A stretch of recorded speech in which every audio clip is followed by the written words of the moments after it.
Louange à Allah, nous le louons et nous lui demandons pardon, et nous cherchons refuge auprès d'Allah contre nous-mêmes et contre nos mauvaises actions. Celui qu'Allah guide, il ne sera point perdu, et celui qu'Allah égare, il ne sera point guidé. Et je témoigne que le seul qui mérite l'adoration est Allah et que Muhammad est son serviteur et son messager. Ô vous qui avez cru, craignez Allah comme il doit être craint et ne mourrez qu'en pleine soumission. Ô vous les hommes, craignez votre Seigneur qui vous a créé d'un seul être et a créé de celui-ci son épouse et qui de ces deux-là a fait répandre beaucoup d'hommes et de femmes. Craignez Allah, au nom duquel vous vous implorez les uns les autres et craignez de rompre les liens du sang. Certes, Allah vous observe parfaitement. Ô vous qui avez cru, craignez Allah et parlez avec droiture, afin qu'il améliore vos actions et vous pardonne vos péchés. Quiconque obéit à Allah et à son messager obtient certes une grande réussite. Ensuite, l'homme fort et l'homme patient. L'homme fort en islam n'est pas celui qui a le bras fort ou qui est d'une bonne constitution, mais c'est celui qui pardonne aux autres. Le prophète sallallahu alayhi wa sallam a dit: qui comptez-vous comme un homme fort parmi vous? Les compagnons répondirent: c'est celui que les hommes ne parviennent pas à terrasser. Le prophète sallallahu alayhi wa sallam déclara alors: non, c'est plutôt celui qui se maîtrise alors qu'il est en colère. Muslim. Un homme alla vers le messager d'Allah sallallahu alayhi wa sallam: conseille-moi, mais ne me donne pas trop de recommandations, peut-être ainsi n'oublierai-je pas. Le prophète sallallahu alayhi wa sallam lui dit: ne te mets pas en colère. Un bédouin se présenta un jour au messager de Dieu sallallahu alayhi wa sallam, voulant apprendre l'islam. Il n'avait pas encore fait sa connaissance et ne savait rien de son message. Ce bédouin, dont le nom était Jabir ibn Sulaym, que Dieu soit satisfait de lui, affirma: je vis un homme, il ne disait rien sans que les autres ne lui obéissent. Je demandai: qui est celui-là?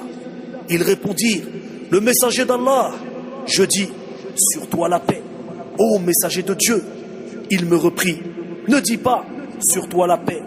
Sur toi la paix et le salut que l'on adresse aux morts. Dis: la paix soit sur toi. Je demandai: tu es le messager d'Allah? Il répondit: je suis le messager d'Allah, Allah, le Dieu que tu invoques lorsqu'un mal te touche et qui écarte ton malheur. Et si tu affrontes une année de sécheresse et tu l'invoques, il rend la terre fertile à nouveau. Et lorsque tu es dans le désert et que tu perds ta monture et que tu l'invoques, il fait en sorte que ta monture revienne à toi. Le bédouin poursuivit: je lui demandai: indique-moi ce à quoi je dois m'engager. Le prophète sallallahu alayhi wa sallam déclara: n'insulte jamais personne. Le bédouin affirma: je n'ai jamais par la suite insulté un homme libre, ni un serviteur, ni un chameau, ni un mouton. Le prophète sallallahu alayhi wa sallam continua: ne méprise rien des bonnes actions. Puis il ajouta: et si un homme t'injurie et te déshonore en révélant ce qu'il sait de toi, ne le déshonore pas en révélant ce que tu sais de lui. Il subira seul les mauvais effets de son acte. Abu Daoud. Les enseignements du messager d'Allah sallallahu alayhi wa sallam se suivent ainsi, insistant sur cette qualité morale, c'est-à-dire la longanimité, la patience et l'indulgence. Il a été rapporté d'après Ubada ibn as-Samit que le messager d'Allah sallallahu alayhi wa sallam a dit: vous indiquerai-je ce par quoi Dieu hausse votre édifice et vous élève en degrés? Les compagnons répondirent: Na'am, oui, ô messager d'Allah. Il reprit: tu te montreras longanime avec celui qui t'agresse sottement. Tu pardonneras à celui qui commet une injustice contre toi. Tu donneras à celui qui te prive de quelque chose. Et tu préserveras ton lien de parenté avec celui qui l'aura rompu. At-Tabarani. Al-Qur'an a considéré que ces hautes qualités morales sont le chemin qui conduit au plus haut du paradis, appelé Al-Firdaus. Allah Azza wa Jal dit: empressez-vous d'obtenir un pardon de votre Seigneur et de gagner un paradis large comme les cieux et la terre. Préparez à l'intention de ceux qui craignent, ceux qui dépensent dans l'aisance et dans l'adversité, qui dominent leur rage et pardonnent à autrui. Et Dieu aime ceux qui sont bienfaisants.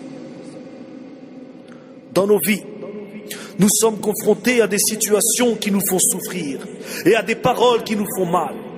Si nous nous laissions aller à rendre le mal par le mal, nous vivrions dans un état de conflit continuel, rendant impossible toute vie sociale.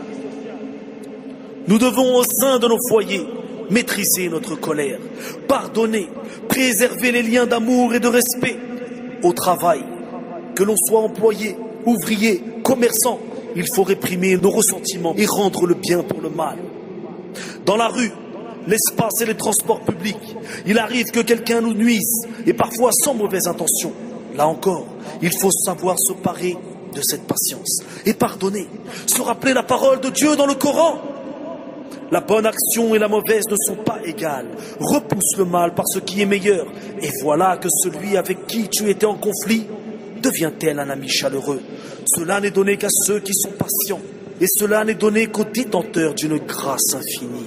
Telle doit être la société musulmane. Telle doit être la société musulmane. Selon les enseignements de l'islam, il doit y régner l'amour, le bien, la bienfaisance, la solidarité, l'union et un même idéal. Le messager de Dieu a dit, sallallahu alayhi wa sallam, il a dit à Al-Hajjaj, que Dieu soit satisfait de lui. Il y a en toi deux qualités aimées de Dieu et de son messager, la longanimité et la patience. Le fait de ne pas se précipiter et d'agir avec dignité et douceur. Nous demandons à Allah Azza wa Jal qu'il nous parle de ces qualités. لا إله إلا الله له الملك وله الحمد وهو على كل شيء قدير لا إله إلا الله له الملك وله الحمد وهو على كل شيء